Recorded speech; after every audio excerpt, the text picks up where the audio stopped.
Managsuon nga babay na trap ug naanod sa bulog sa tubig sa suba sa Gihulngan City, Negros Oriental. Kapitan sa barangay, adunay gitumbok nga hinungdan sa maong insidente. Kung unsa atong siren sa report ni Alan Domingo.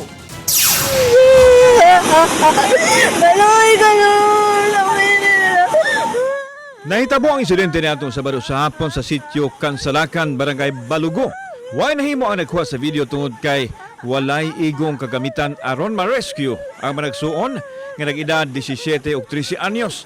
Dali siya nakatawag og tabang sa mga opisyal sa barangay. Matod sa kapitan sa barangay, gikan sa eskwelahan ang magsuon og mitabok sa Kansalakan River. Pag-abot sa tunga-tunga, naabtan sila sa ulo sa baha. Dugang sa kapitan nga luwas ang mga bata nga nadala sa kusog nga sug sa baha. Human makakapyot sa gamot sa kahoy, daplin sa sapa ug dali silang na-rescue sa mga residente pila ka metros sa nahitabuan. Tungod sa insidente, nakasinati og trauma ang managsuon. Sa post ni Balugo Barangay Kapitan Jeffrey De La Rita sa social media, gibasol niya sa nahitabo ang wa mahuman nga spillway sa ilahang lugar. Ang proyekto iya sa DPWH First Engineering District sa tuig 2024 nga gipunduhan og maabot sa 5 milyones pesos.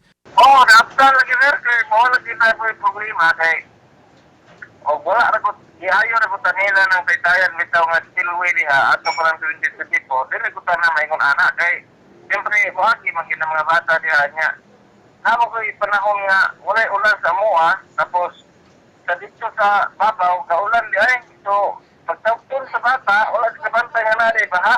Kung si kapitan ang masunod, mas maayo kung taytayan ang gitukod tungod sa kalapad sa suba.